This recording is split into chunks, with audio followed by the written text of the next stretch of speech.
Okay, so we're gonna continue on to the other eye, and we're gonna do the same thing.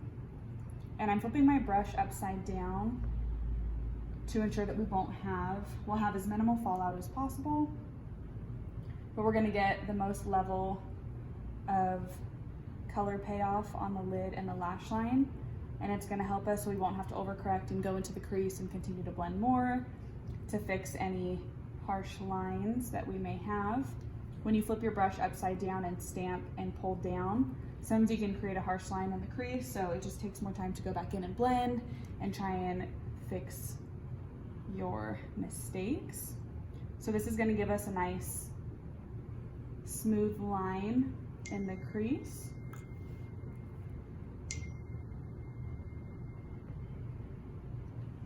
And we're just gonna continue to blend this back and forth. And I'm using that same brush that I used to apply the first two shades just to ensure that everything blends together really beautifully.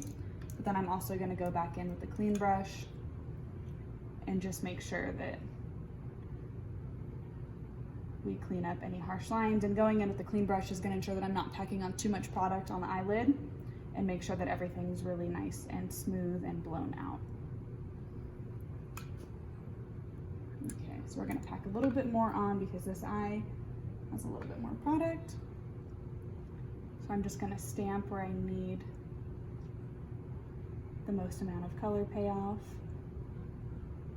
And the shimmer adds a really beautiful touch to the lid. And this is great for any type of occasion, holiday party, wedding, anything fun. So I'm going back in with a clean brush and I'm just gonna dust away any of the edges.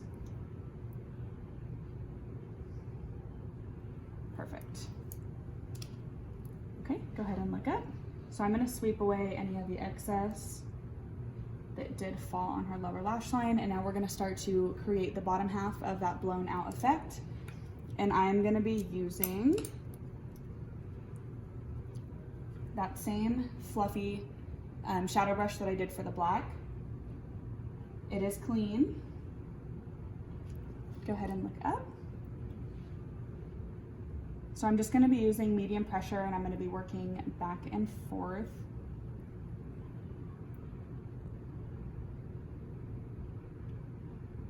And this is just gonna help smoke out that lower lash line. We don't need this to be as precise because this is more blown out and more exaggerated. It doesn't need to be precise, it doesn't need to be super clean cut. It's okay that we pull it down a little bit further than we normally would with a typical glam eye look.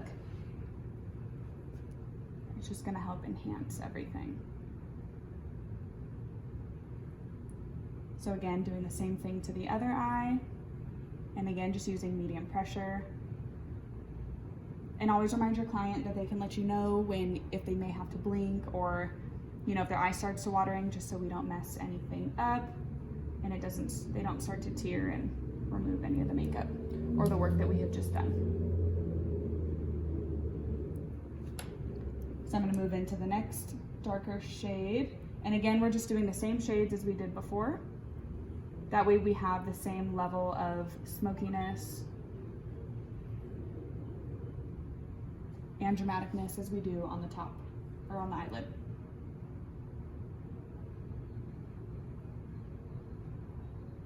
Perfect. So now we're gonna jump back into the black shimmer.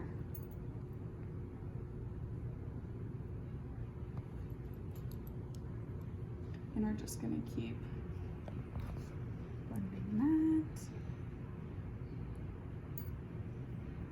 So by connecting the outer corner from the lower lash line to the eyelid, we're gonna really start to see this V of the blown out effect start to take shape. So we're gonna do the same thing to the other eye. And using a fluffier brush instead of something super small and precise like a smudger brush, we're able to pack on the shadow, apply it, and blend it out at the same time.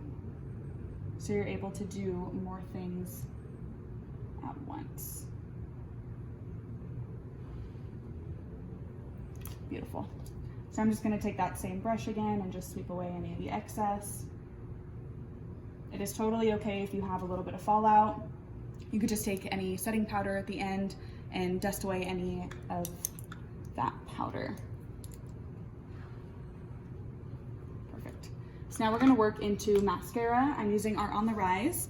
It is a fan favorite of NYX. It is a lifting and lengthening mascara. It is a brand new one, so we don't need to sanitize it. So what I'm gonna do is I'm gonna have my client look down, and I'm gonna place my thumb directly on her eyelid. This is gonna give me control of her eyelid, so even if she blinks, it won't mess me up, and we won't have any mascara transferring to the eyelid. So we're gonna do that to the next eye. And placing your thumb there just gives your nail like the guard. So as you can see, I do have mascara that would have normally landed on her eyelid, but it transferred to my fingernail. And I'm gonna have my client look up. We're gonna do the same thing to the lower lash line.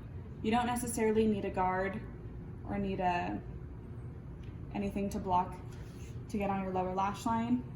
If you stand to the side, you're able to see where the lower lashes are from an angle to where you don't transfer on the lower lash line. Beautiful. So now that we have the eyes completed, we are going to move on to the lips. So I'm gonna be using the Slide On Lip Pencil and our Lip Lingerie Push Up in Push Up. These are both NYX fan favorites. These are super creamy. They dry down to a beautiful matte finish, and they'll be on all day. So I have them both sharpened and sanitized, and I'm just following my client's natural lip line. The nice part about this pencil is because it's so creamy that you don't have to tug so much to get that really clean, sharp lip line. It does the work for you. And then we're gonna move into the lipstick. And I chose these two colors because it's really complementing to the eye look. It's light, but it adds a level of warmth to where it doesn't wash her out, and it looks really beautiful with the look. And again, these are both sanitized, so they're okay to be directly applied to my client's lips. And again, just like I applied the shadow, I'm holding my product towards the end, so I still have control over it, but I'm not directly placing it onto the lip and applying with too much pressure. So it gives me control, but I'm able to also control the amount of product that I'm applying. So now that we have the lip done, I'm just gonna add a little bit of blush. And I'm gonna use a nice fluffy powder brush. And I'm gonna have my client slightly smile. And I'm just gonna hit this right on the apples of the cheekbones. This is just gonna connect the eyes, the lips, and the cheek together and bring a little bit of glow. And using a fluffier brush is gonna make sure that we don't have any harsh lines, that we don't stamp the color directly on her cheeks and make it a little bit harder for us to blend out. So we are now completed with the look. I hope you enjoyed my pro tips, and thank you. Bye.